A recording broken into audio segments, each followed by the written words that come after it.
the first time I became aware of you was actually seeing you open up for Adema. That's awesome. So Adema, for those that don't know, Marky always had that affiliation with being the half-brother of John Davis from Korn, yeah. Right, and then he leaves, and then they bring in this guy Luke, and they record an album called Planets that doesn't do very well, and the fact is it just didn't have the sound and the spirit of the early Adema. On the new album, Kill the Headlights, it's kind of a return to the aggressive sound, but a new direction. And just tell us how they got in contact with you and where we're at. The band level and Adema kind of had a lot of similarities. I mean, we were on Sony, and we were playing and doing our thing.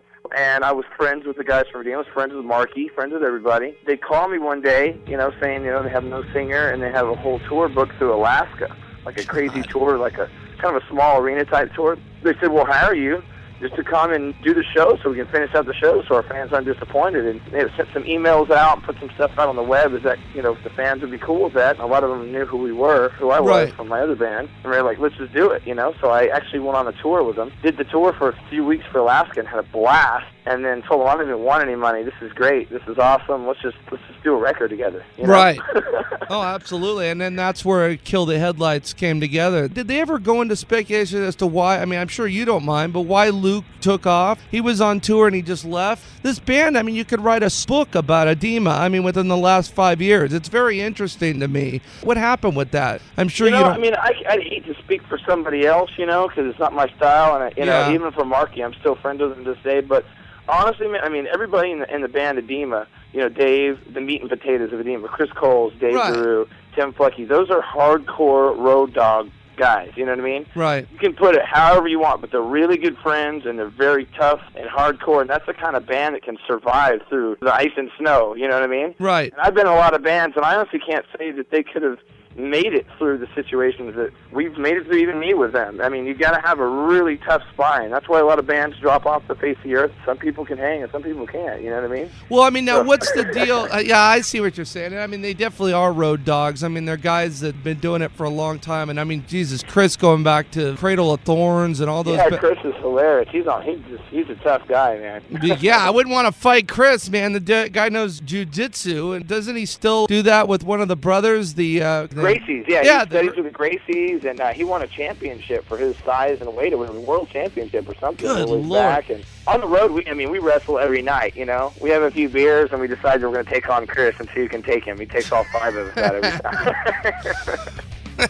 On Edge.com right now, there's a story in the news section that you had to cancel, I guess, your tour with One Side Zero because of personal reasons. Now, is the label, are they putting together another tour, or what's the deal with that? We were supposed to go through Europe, and Germany and all kinds of stuff. I don't actually know a lot of this. A lot of stuff just gets booked, and I just kind of get thrown around, And you don't mind, and that's what I wanted to talk about. When they signed, and I was there, I was at that show when Earache Records or whatever, just my knowledge of the business, that was not a good move. That record company, it doesn't have bands like Adema. They're not going to be behind it.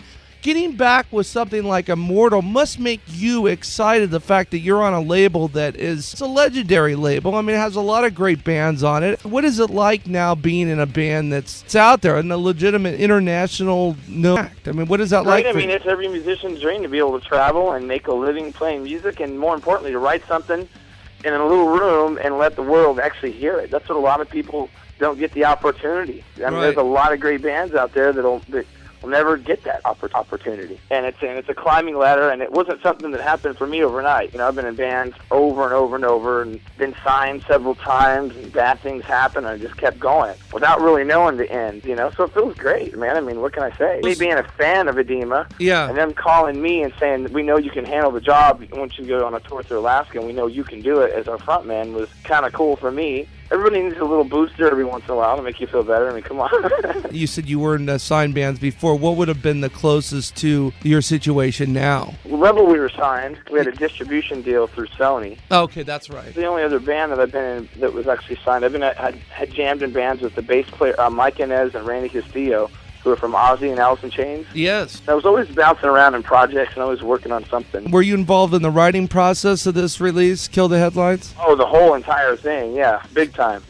That's awesome, man. I mean, so they let you, it wasn't big like time. you're just some, no disrespect, but just some hired gun that's brought in now to take the place of a market. I mean, you're in there collaborating with the band and working on this monster album, which I think is just the best thing since the debut in terms of Adema. It's the bookend, if you will, as Thanks, to the man, next I appreciate it. progression. I mean, we had a kind of a new way to write this record, which is pretty cool. A lot of people trip out on it. I run Pro Tools, and I do a lot of engineering work and stuff. So a lot of times I'd spend all night singing over tracks. They'd write the music for the tracks, and by myself, singing hundreds of ideas and chorus ideas and different lyrics and verses and trial ideas, and sing over and over and over, and make 15 different CDs and then email it to everybody. We did a lot of homework on the record too, and really changed things around a lot.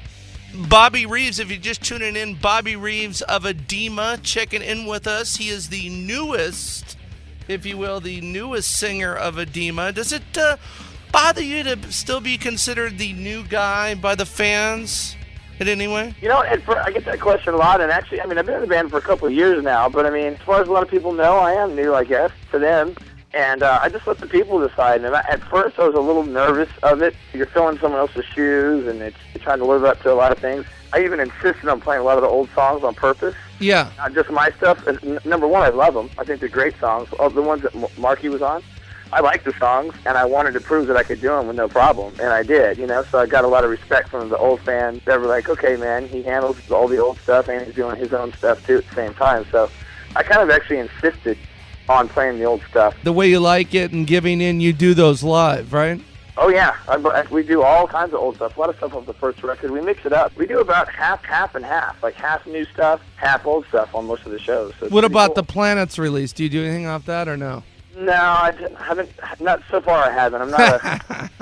I'm more into the older stuff. And the You're newer funny, stuff. man. Not a lot of that one. Without saying anything. Hey, dude, I really appreciate you taking some time and gracing us with your presence. Dude, you're welcome anytime. What's the plan? I mean, you're taking a break. Are you going to do some shows here in the States? Actually, we're talking to the label that has our record out because we're doing really well in Germany. Yeah. So there's a lot of countries and stuff that I didn't even know about that we're selling a lot of records in, and doing really well in, so it's kind of hard to keep up with it, I gotcha. We're actually renegotiating the deals and the tours and all that stuff, so we should know within the next couple of weeks where we're going to be, but we've already done the U.S. a couple of times.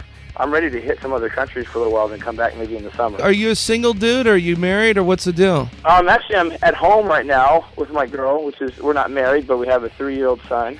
Oh, that's cool, man. I just wondered so I'm kicking it here, actually playing Spider-Man on PlayStation with him. Oh, that's awesome, dude. That's cool, because I was wondering, if we were going to get into the chicks throwing their, panties at you and stuff like that. I mean, you've definitely been around in bands. I love that stuff. I never get tired of that. If I did, it'd be a big problem. Bobby Reeves, thank you very much for calling in, Adema, and hopefully we'll hear from you very soon, and keep in touch with us, okay? Anytime, bro. Thank you, Bobby. All right, coming up next, the 420 cage match, Adema, old or new. It'll be up to you on the Edge. Desert Sense. 4. Desert Sense. Jumpstart your future.